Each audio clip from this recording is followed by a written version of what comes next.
I'm Katharine Dowson and I'm a sculptor, and I created an installation in the exhibition called Spellbound from dialogue that I had with Owen Davies, who's a professor at the University of Hertfordshire.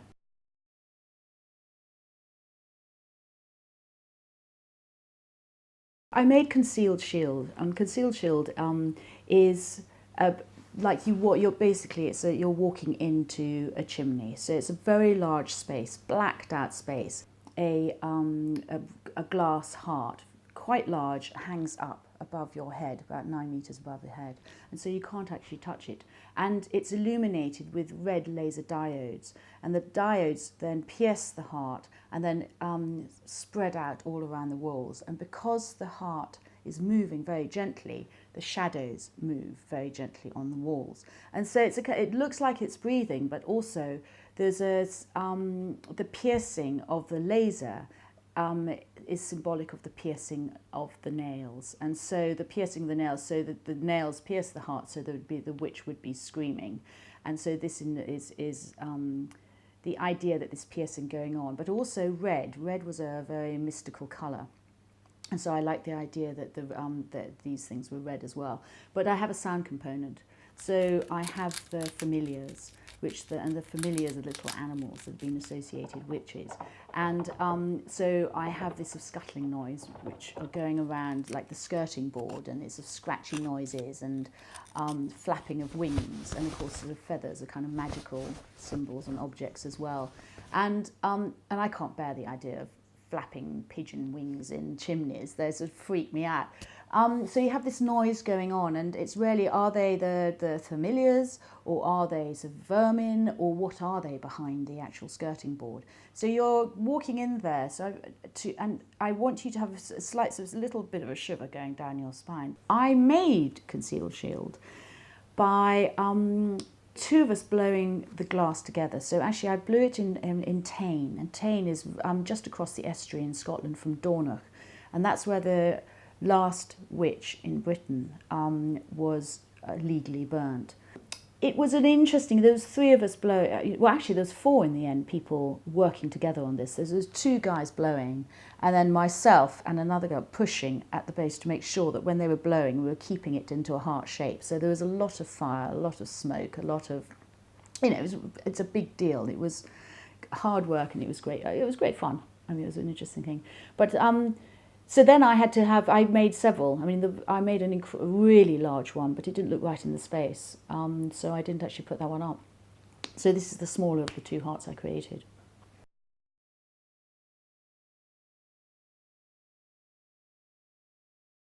I come from East Anglia, from Norfolk particularly, and when I started working with Owen and starting talking about magic and his ritual concealments, I started remembering as a child that I live in a very small village in Norfolk, and it was just part of the course that, there was a lovely old lady called Ethel, and Ethel was considered, she was the local witch. There's all sorts of things you could and couldn't do. I mean, you certainly never had lilac in the house, you never had peacock feathers.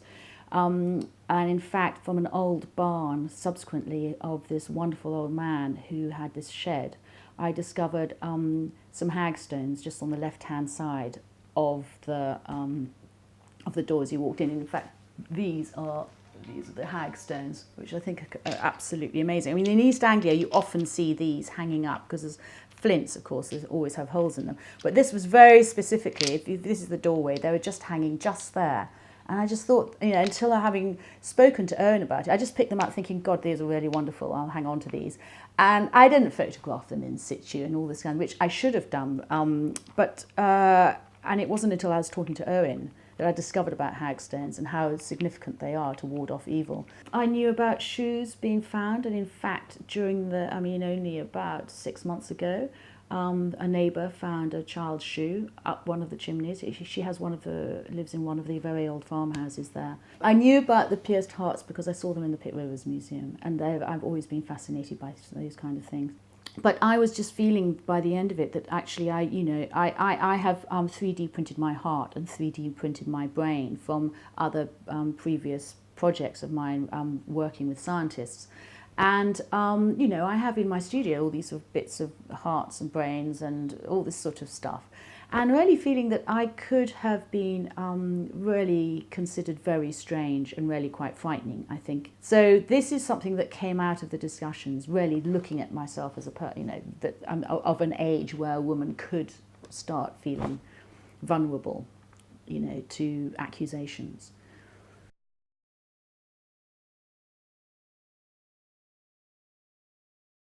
From the dialogue that I had with him, we spoke about the concealing of objects up chimneys, about concealing objects behind anywhere that has spirits that would come into a building, for instance, so that'd be doorways, windows, and down the chimney, because the chimney, not only is it like the hearth, the centre of the building, of the house, it's of course where spirits can come down. I was fascinated by the hearts, the pierced hearts, and just the different ephemera that Owen spoke about, and also Kerry spoke about. The objects are the things that I really loved. I mean, the academic research was very interesting, but actually I'm a visual person, I'm a sculptor, and so it's the visuals that I like, and so I'll latch on to something, and then I would ask Owen about the meaning of them, or what they did with them, or why they were, and actually it was wonderful going around the exhibition. Once all the different exhibits were actually in the exhibition, it was wonderful going around with him, because he started talking about these the caches of stuff. So I love the fact that, but by the mere fact that this stuff is considered magical by somebody, it almost becomes magical.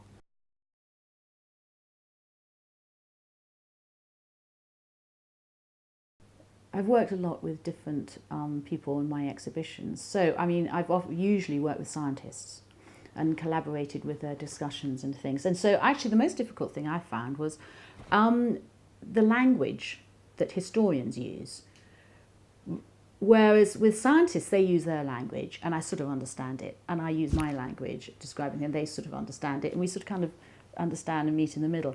With a historian, of course, we're both humanities, so we actually essentially using the same words, but the historians use words in a very specific way, because historically, and especially with magic, one word will mean something incredibly significant, and if you use a different word that might sound similar, it will mean something completely different. So that for me was quite challenging, to actually try and get the right word, the right magical feeling, sensation, object, you know, to try and understand the piercing of the heart. That's the thing that I really wanted to get down to, that actually that the act of the act, it's not the fact that you've pierced the heart and it's there pierced, it's the actual act of piercing the heart I finally understood is the important thing.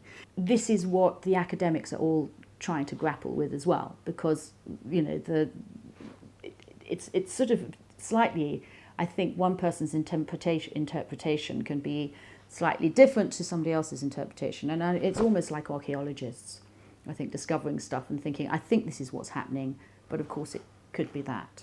I think it's important that people certainly take the installation for when they go into the installation, they are having a summing up of that particular room with a personal experience, and they will take whatever they've taken and seen in the room and hopefully bring it to the installation, and everybody will probably bring something slightly different.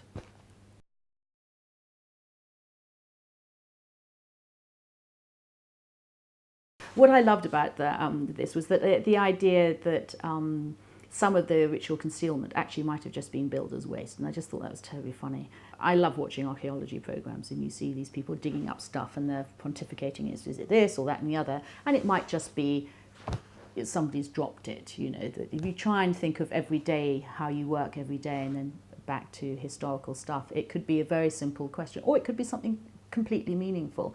But then I also, Owen then had, during the exhibition, then came and had recently read, I think, in some papers where he discovered that some of the hearts that had been put up the chimneys then exploded. And the explosions, then they talked about having the blood all over the inside of the chimney. So there I was with concealed shield, having this red heart with red shadows going all over the sides of the walls. So in a sense, I'd created something that nobody knew existed that actually did exist. And I think that was quite fun because a lot of my work is about the hidden side of life, that if you don't know it exists with it, but with some third force somehow it illuminates it in some way. So the third force in this way is the laser diode, so it's illuminating the shadows, the hidden side of the glass that's revealed through the light. So that was quite fun. I like that.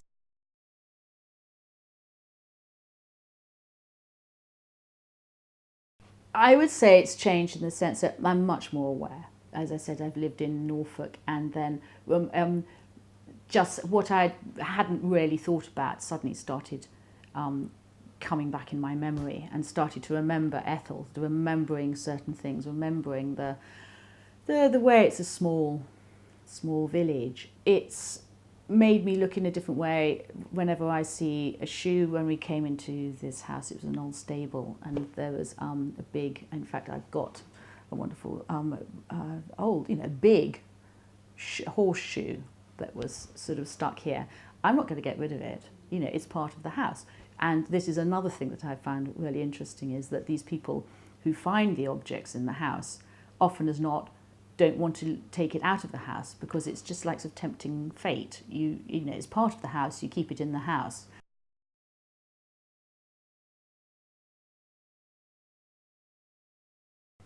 I've really enjoyed working with Owen.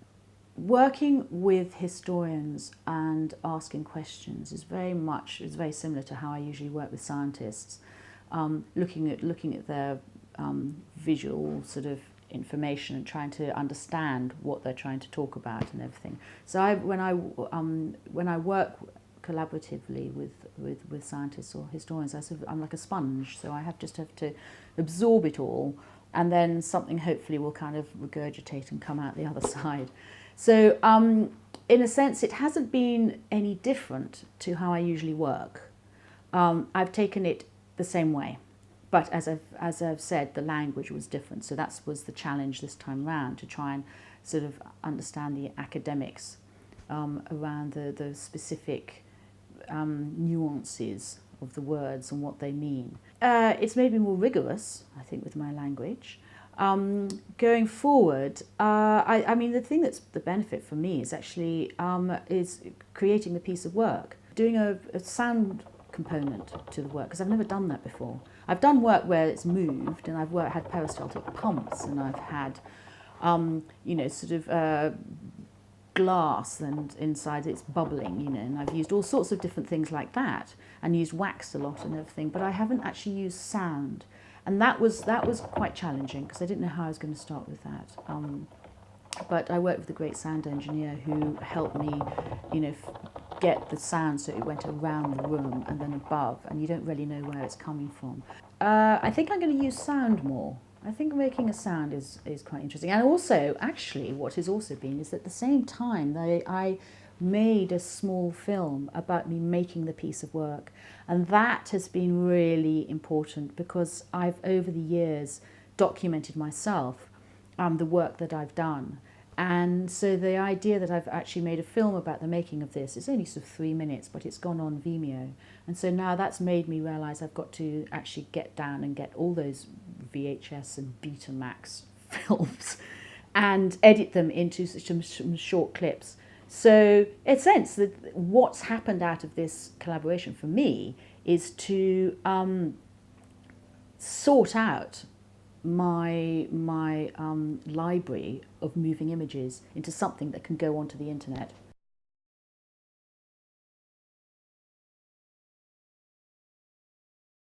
Yes, I would say it's probably made me more aware of magical thinking. I found the objects in the exhibition really interesting. I found the coral, for instance. I didn't realise that coral was so important for warding off evil, and suddenly I realised, of course, I mean, as a christening gift, I was given a bead of corals. I've got a very beautiful coral rattle, sort of antique rattle that's been passed down.